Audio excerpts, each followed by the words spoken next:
Hey there, Stallions! Today we are going to learn how to create a self-portrait using a grid method inspired by the amazing Chuck Close. So first, to get started, you want to take a selfie. I know you guys know how to do that. You go to the launch pad where there you see is a spaceship. Open up your photo booth and take a photo of yourself from the shoulder up, okay?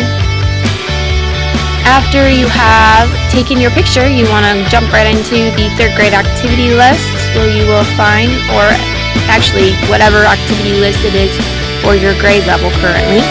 You're going to scroll down past the wonderful Chuck Close video that we watched, and you're going to click right underneath to posterize your photo. This is going to make a huge difference when you go to actually paint and use the grid. Scroll down till you see the step 1. It's asking you to select your image, so click on choose file, then you will select your image. Now, to be a practitioner, you need at least 4 value tones in your artwork for painting.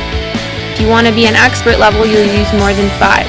I wouldn't use more than 6 though, friends. I don't know if we're going to have quite the time to do more than 6.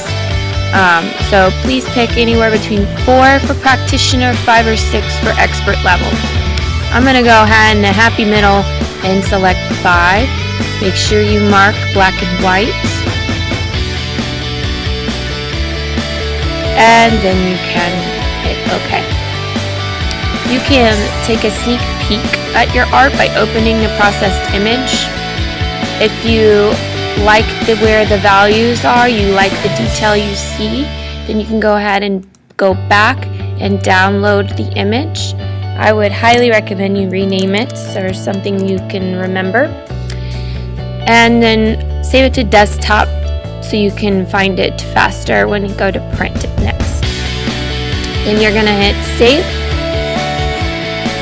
and it should appear right on your desktop. Now, let's say you opened the image and you don't like the details, you want to see maybe with less colors or more colors. You can go back. You will have to reselect your image.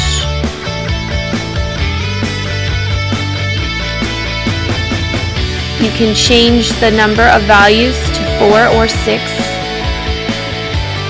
and hit OK. Oh. Don't forget black and white. Almost did.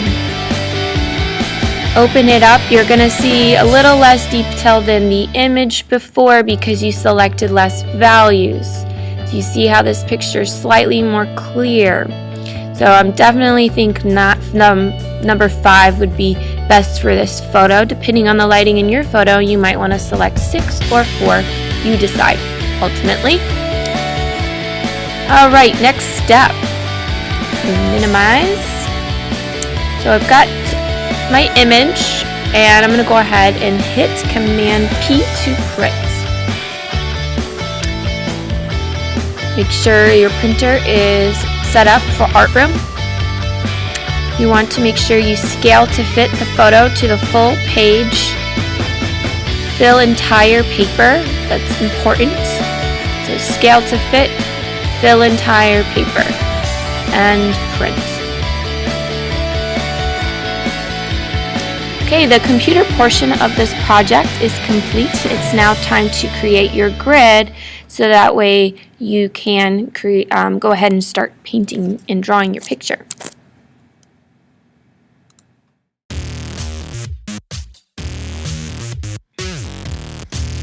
Alright, just like Chuck Close, we're going to create a grid over our printed portrait.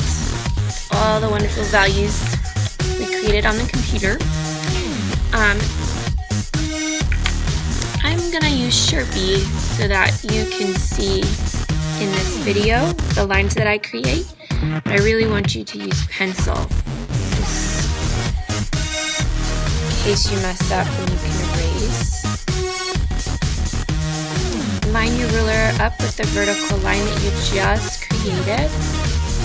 Hold it still and steady to create another vertical line.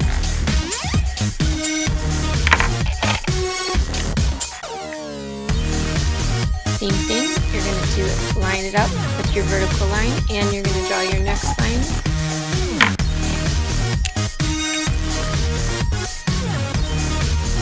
Until you have every inch of the paper vertical lines going down. Same thing now on the top. Line your ruler up with the edge of your paper and draw your 1 inch vertical line.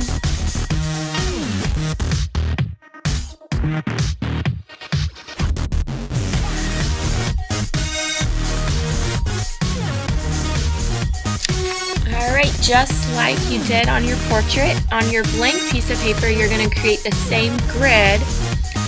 This paper will be your final product where you end up painting.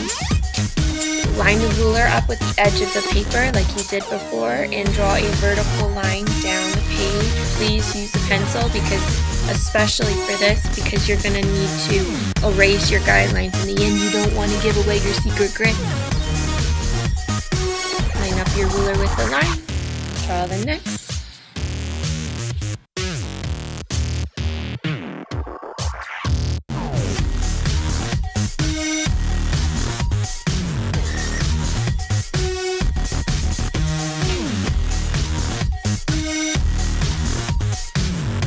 Okay friends, now you have your 2 grids. You can start putting in guidelines to help you place your paint in the correct location. I like to, just like in the game of Battleship, label my grid to help me indicate where I need to put my guidelines. So the top row would be just A, B, C, D, E, and then the row that's going down the edge would be 1, 2, 3, 4, 5, 6, 7. So that way when I go to my final draft grid, I can see that in A1, there's nothing going on there other than a medium to light tone. I want to actually start in box B1 because it's got just a sort of slight line on the corner there. So that's where I can start the top of Carly's head. And then at about halfway into this square, I've got a curved line. So I'm going to go ahead and where I drew this line, I'm going to connect it about halfway. And then in box D, here's the middle point.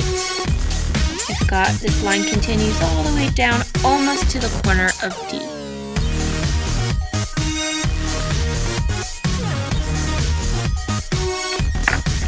To help you, you might even want to little tiny corner label these boxes to help you locate where you need to put your lines.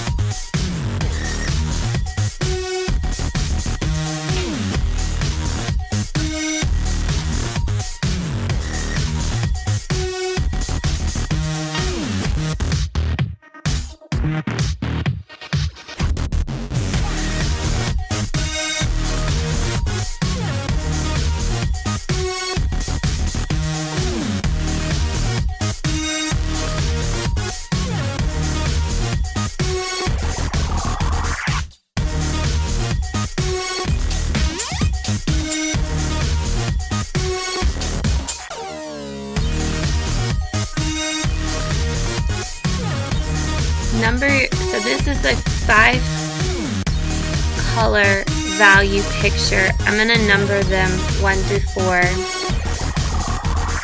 kind of like making a paint by numbers. So 5 is the darkest, 1 is the lightest,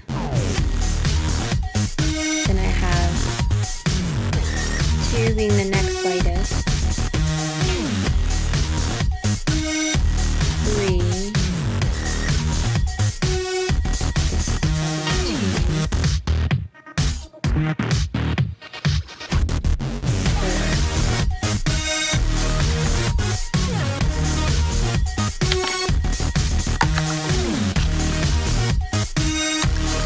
So I have 6 colors, but I'm only going to use 5 of the 6 because I'm doing a 5 color value. Since these two are very close together, I'm going to probably just skip this one.